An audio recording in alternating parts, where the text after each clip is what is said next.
I wish कि स्मृति जी आइए और हम लोगों के साथ, अगर आप चीख चीख के उस बच्चे की पुकार और दर्द को समझ रही थी तो आइए ना। आज गैस सिलेंडर 10,054 रुपए हो गया है। आज आप हमारे साथ चीख चीख कर गरीबों की बात करिए, अपने घर की रंजिश मत निकालिए प्लीज। आप मंत्री हो, आज आपने 1600 रुपए का एक झुंझुना पकड़ाकर 7 करोड़ लगभग लोगों को आपने चूल्हा और गैस दिया। आपको मालूम था कि गरीब आपके झांसे में फंसेगा। 1 चुनाव 2 चुनाव आपने उज्ज्वला योजना से निकाल लिए। उसके बाद क्या हुआ? क्या वो 1600 रुपए, वो सब्सिडी जिस रेवड़ी की बात आज मोदी साहब कर रहे हैं, प्रधानमंत्री साहब कर रहे हैं, क्या वो रेवड़ी नहीं थी? लेकिन वो रेवड़ी में फर्क इतना था, गरीबों के लिए नहीं थी, गैस एजेंसीज के लिए थी।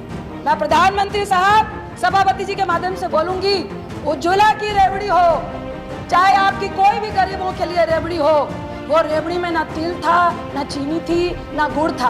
ये तिल, चीनी, गुड़ सब कुछ कोई जो लेके गया वो कॉर्पोरेट।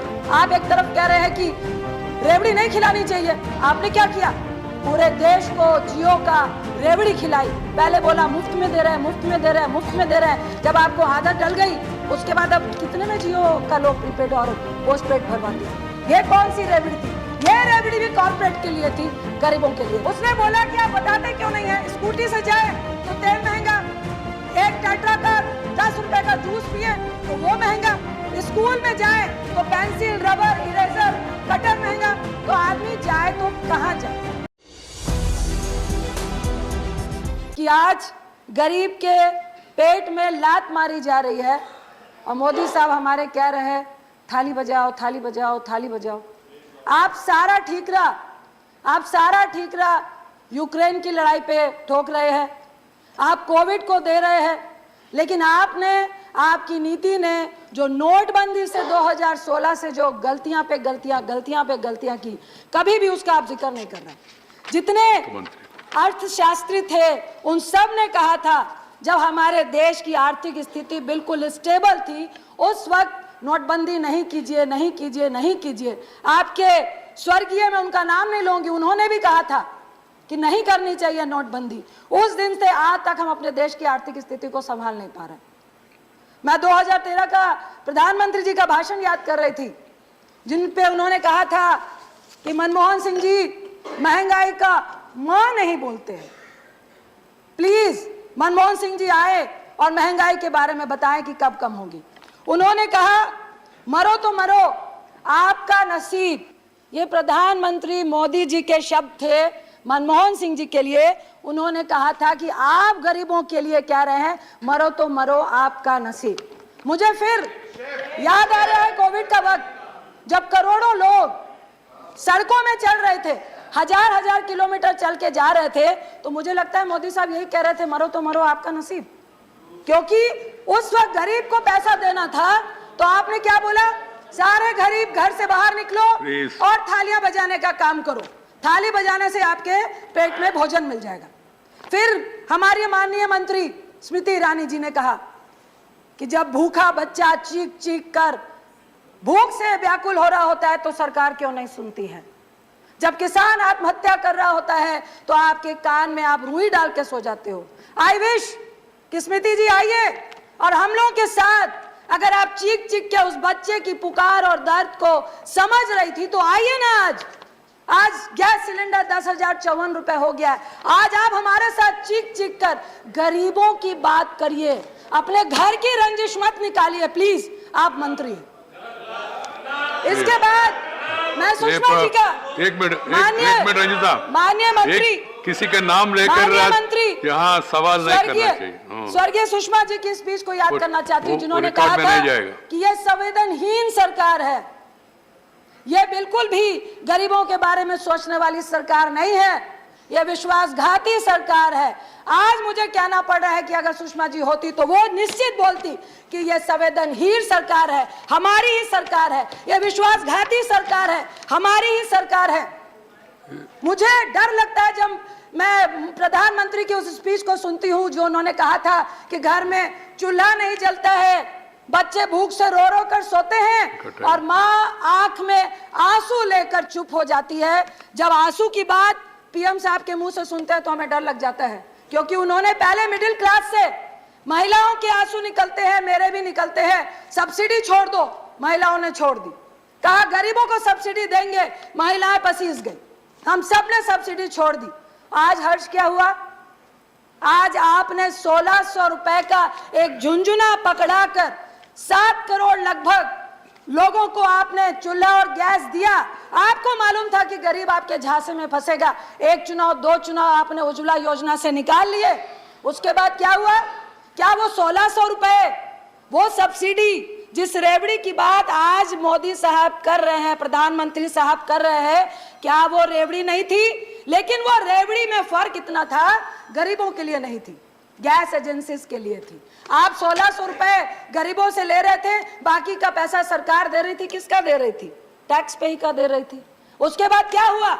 आज आंकड़ा है, इतना वक्त नहीं है, लगभग 7 करोड़ घर, जिसमें 4.5 करोड़ वो लोग हैं जो उज्ज्वला के तहत आते हैं, 1 साल में एक भी गैस रिफिल नहीं करा रहे हैं। 3.5 करोड़ के लगभग वैसे लोग हैं जो साल में एक रिफिल करा रहे हैं। ये किसको दिया था झुंझुना? ये किसकी रेवड़ी थी? रेवड़ी तो प्रधानमंत्री साहब आपने भी दी। कल मैं सुन रही थी आपके लोकसभा में भाजपा के एक सांसद बोल रहे थे कि भाई उस वक्त भी आपके टाइम पे 900 रुपए गैस सिलेंडर था। मानते हैं 900 रुपए था, लेकिन हम अपनी रेवड़ियां गरीबों में दे रहे थे, बिल्कुल 400 रुपए कम में गैस सिलेंडर दे रहे थे। हम गरीबों की मदद कर रहे थे, हम एनपीए की और करोड़पतियों की मदद नहीं कर रहे थे। हम उनके 3.5 लाख करोड़ रुपए माफ नहीं कर रहे थे, हम गरीबों को दे रहे थे। आप सिर्फ खाद्य सुरक्षा की बात कर रहे हैं। एक तरफ मोदी साहब कहते हैं कि रेवड़ी बांटना बहुत खतरनाक है। मैं प्रधानमंत्री साहब, सभापति जी के माध्यम से बोलूंगी, उज्ज्वला की रेवड़ी हो, चाहे आपकी कोई भी गरीबों के लिए रेवड़ी हो, वो रेवड़ी में ना तिल था, ना चीनी थी, ना गुड़ था। ये तिल, चीनी, गुड़ सब कुछ कोई जो लेके गया वो कॉर्पोरेट थे। एक और रेवड़ी की याद दिलाना चाहती हूँ आपको, जियो। आप एक तरफ कह रहे हैं कि रेवड़ी नहीं खिलानी चाहिए, आपने क्या किया? पूरे देश को जियो का रेवड़ी खिलाई। पहले बोला मुफ्त में दे रहे हैं, मुफ्त में दे रहे हैं, मुफ्त में दे रहे हैं। जब आपको आदत डल गई, उसके बाद अब कितने में जियो का लोग प्रीपेड और पोस्टपेड भरवाते हैं। ये कौन सी रेवड़ी थी? ये रेवड़ी भी कॉर्पोरेट के लिए थी, गरीबों के लिए नहीं थी। दूसरी तरफ मैं आपको जरूर कहना चाहूंगी कि मेरी बात हो रही थी, एक छोटी सी फैक्ट्री चलाने वाला व्यक्ति है, उन्होंने सुबह बोला कि जीएसटी, निर्मला जी का कल मैं भाषण सुन रही थी कि उन्होंने बोला कि लगभग 1,45,00,000 करोड़ जीएसटी समथिंग, मेरे आंकड़े गलत हो सकते हैं, कि इस बार भी हमने जीएसटी से पाया। मैं मंत्री साहब से पूछना चाहूंगी, आप जीएसटी तो पा रहे हैं, जो लोग काम कर रहे हैं, फैक्ट्रियां चला रहे हैं, विद इन मंथ उनको ब्याज, बैंक का ब्याज भी देना पड़ता है, जीएसटी भी गवर्नमेंट को देना पड़ता है। 15 दिन के अंदर अगर वो नहीं देंगे तो आप पेनल्टी लगाते हैं, लेकिन उनका जीएसटी का इनपुट आपको कितने दिन में देना था? एक साल लगाकर आप उनका इनपुट नहीं देते हैं।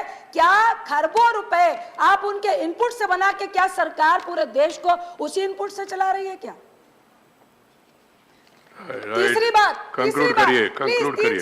तीसरी बात, मैं एक बच्चे से मिली, 16-17 साल के बच्चे से।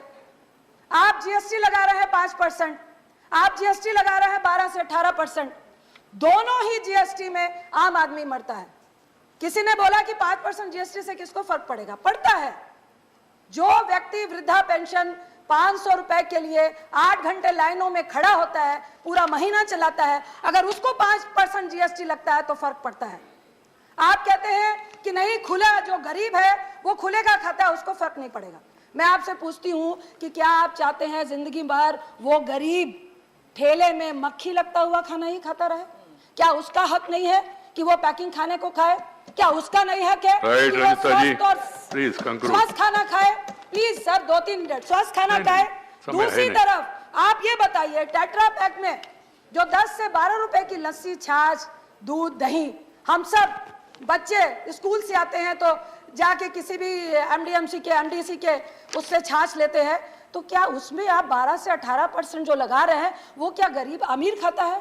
या किसी करोड़पति का बच्चा वो टेट्रा वाली लस्सी पीता है जिसके लिए आप कह रहे हैं कि 12 से 18 करनी है? मुझे एक बच्चा बोल रहा था कि मैडम आप लोग सदन में बोलते नहीं हैं, हम स्कूटी चलाए आपने ज्यादा समय लिया, thank you sir please, sir please, thank you, धन्यवाद। Sir please 1 minute sir, please sir 2 minute, doctor Fauzia sir, Khan, please 2 minute, doctor Fauzia sir Khan, please 2 minute, 2 minute extra दिया मैंने आपको, सर, मैं आपने conclude कर आप रही हूँ। पॉलिटिकल सवाल उसमें बढ़ गए तो मैं क्या करूं?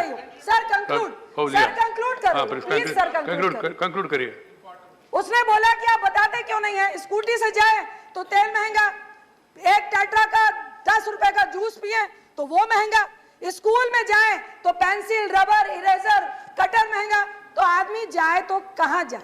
एक तरफ आप नोट कोविड में 23 करोड़ को गरीबी रेखा में लेके आ गए, 98% लोग की सारी आमदनी घट गई।